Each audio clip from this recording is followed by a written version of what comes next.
और एक हिस्सा है भारत का जो सबसे महत्व का हिस्सा है, जिसको हाईटेक कहा जाता है, उच्च तकनीकी कहा जाता है, उसमें कभी कोई विदेशी कंपनी इस देश में नहीं आती। मैं आपको नाम लेके बताऊं, सैटेलाइट बनाना हाई टेक्नोलॉजी का काम है, बहुत कठिन टेक्नोलॉजी होती है, बहुत क्लिष्ट टेक्नोलॉजी होती है, बहुत कॉम्प्लिकेटेड होती है। सैटेलाइट बनाना आसान काम नहीं है, लेकिन सैटेलाइट बनाने के लिए आज तक इस देश में कोई विदेशी कंपनी नहीं आई। आपको सुनकर हैरानी होगी, भारत देश ने अपना सबसे पहला सैटेलाइट 1975 के साल में छोड़ा था, जिसका नाम था आर्यभट्ट। तो आर्यभट्ट 1975 में हमने अंतरिक्ष में छोड़ा और उसके बाद हमारे 20 सैटेलाइट अंतरिक्ष में गए हैं और अभी लेटेस्ट हम तो दूसरे देशों के सैटेलाइट भी अंतरिक्ष में छोड़ने लगे हैं। इतनी तकनीकी का विकास इस देश में हुआ है, ये संपूर्ण स्वदेशी पद्धति से हुआ है, स्वदेशी के सिद्धांत पर हुआ है और स्वदेशी आंदोलन की भावना के आधार पर हुआ है। इसमें वैज्ञानिकों ने काम किया है वो स्वदेशी, इसमें जो तकनीकी इस्तेमाल हुई है वो स्वदेशी, इसमें जो कच्चा माल इस्तेमाल हुआ है वो स्वदेशी, इसमें जो टेक्नीशियन लगे हैं, जो मैकेनिक लोग लगे हैं, वो सब स्वदेशी। इनको छोड़ने के लिए अंतरिक्ष में जो काम हुआ है वो भी हमारी प्रयोगशालाएं स्वदेशी, इनके नियंत्रण का काम होता है वो भी प्रयोगशालाएं स्वदेशी। तो ये सारा कुछ स्वदेशी के सिद्धांत पर आधारित है सैटेलाइट के क्षेत्र में हमारा काम। और आपको मालूम है, अब सैटेलाइट छोड़ने के क्षेत्र में भारत अमेरिका, चीन, फ्रांस, ब्रिटेन के बाद 5वें नंबर का देश हो गया है। एक जमाने में ये देश हमको चिढ़ाया करते थे कि भारत का सैटेलाइट अपने देश में से छोड़ने की अनुमति नहीं देते थे। बहुत बार ऐसा होता था कि हम सैटेलाइट बनाते थे, दूसरे देशों से छोड़ने के लिए जाते थे, लेकिन वो नहीं मानते थे। अब तो हमने अपने देश में ऐसे स्टेशन विकसित किए हैं। श्री हरिकोटा ऐसा ही इस देश का बड़ा विशेष केंद्र है, जहाँ से हम अंतरिक्ष में रॉकेट छोड़ते हैं, सैटेलाइट लेके जाते हैं और दूसरे देशों के सैटेलाइट भी हमारे रॉकेट लॉन्चर से हम छोड़कर आते हैं।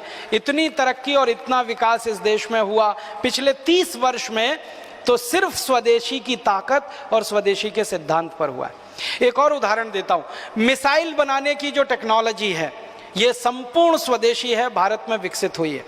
आज से 30 साल पहले भारत के पास कोई मिसाइल नहीं थी अपनी, हम विदेशी मिसाइलों पर निर्भर थे। या तो रूस की मिसाइल हमें मिले या अमेरिका हमको दे।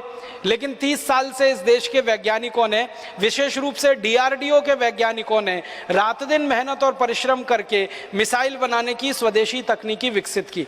हमने 100 किलोमीटर की मार करने वाली मिसाइल बनाई, फिर 200 की, फिर 500 की, फिर 1000 की, फिर 1500 की, अभी 2000 की, अभी 2500 की और अब 5000 किलोमीटर की मार करने वाली मिसाइल इस देश में विकसित हो गई।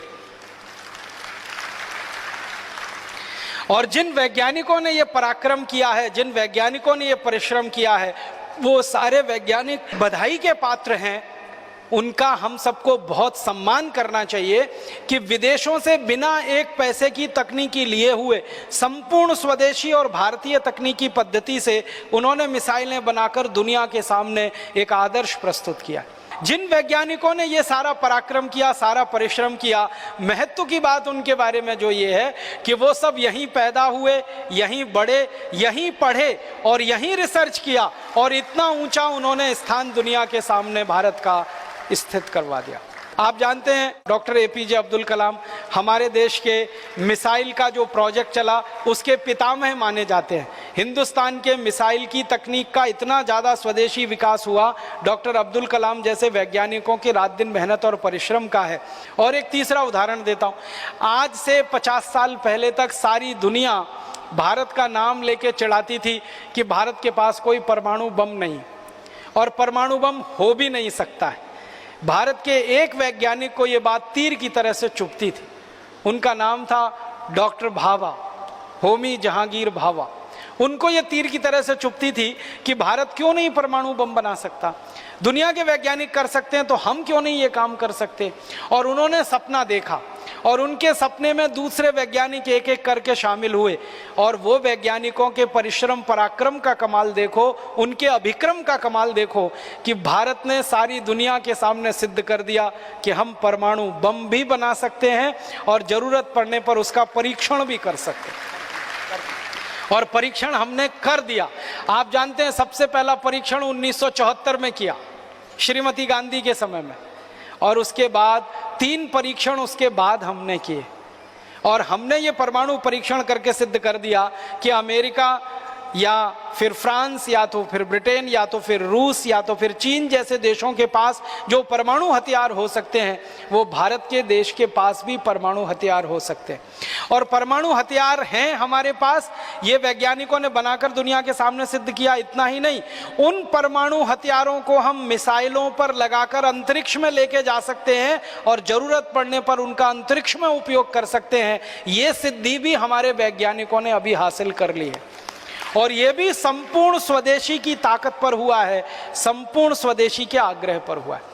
और अब तो आपको एक खुशी की बात बताता हूं, अभी तक भारत के बारे में थोड़े दिनों से ये बात चल रही थी कि भारत के पास परमाणु बम है, बहुत अच्छा है, भारत अपने परमाणु बम का उपयोग अंतरिक्ष में कर सकता है, इसकी क्षमता का अंदाजा भी दुनिया के देशों को लगा। लेकिन कुछ 10 साल से भारत के बारे में दुनिया के देश ये कहा करते थे कि पानी के अंदर परमाणु बम का इस्तेमाल कर सके, भारत की अभी ये क्षमता नहीं विकसित हुई है। लेकिन अभी इसी साल भारत के वैज्ञानिकों ने एक परमाणु पनडुब्बी बना के सारी दुनिया को दिखा दिया कि पानी के अंदर अरिहंत नाम की पनडुब्बी जो इस देश ने बनाई है, संपूर्ण स्वदेशी है, 100% स्वदेशी है, और वो पानी के अंदर जाकर परमाणु हथियार का हमला कर सकती है, किसी भी दुश्मन को नेस्तनाबूद कर सकती है। दुनिया में ये क्षमता सिर्फ 3 देशों के पास है, या तो अमेरिका के पास है, या तो चाइना के पास है, और या तो फ्रांस के पास है। लेकिन अब भारत के पास भी ये क्षमता आ गई है कि पानी के नीचे 100 मील तक नीचे जाकर हमारी पनडुब्बी परमाणु हथियार का उपयोग कर सकती है अगर जरूरत पड़े तो पनडुब्बी में परमाणु हथियार लगा के हमें कोई विकास करना पड़ा, या रॉकेट पर परमाणु हथियार लगा के हमें कोई विकास करना पड़ा, या धरती पर परमाणु बमों का विकास करने के लिए परीक्षण करना पड़ा, ये सारी विधा का प्रयोग स्वदेशी वैज्ञानिकों ने किया, स्वदेशी तकनीकी से किया, स्वदेशी आग्रह के आधार पर किया, और स्वदेशी गौरव को सारी दुनिया में प्रतिस्थापित किया। ये हाईटेक चीजें होती हैं, मिसाइल बनाने का काम, सैटेलाइट बनाने का काम, परमाणु बम बनाने का काम, पनडुब्बी बनाने का काम, जलयान बनाने का काम, जलपोत बनाने का काम, टैंक बनाने का काम, टैंकर बनाने का काम, तोप बनाने का काम, बंदूकें बनाने का काम, राइफल बनाने का काम, गोला बारूद बनाने का काम, ये सब चीजें हाईटेक होती हैं। और इन सब चीजों में हम बहुत आगे बढ़ चुके हैं स्वदेशी के रास्ते पर।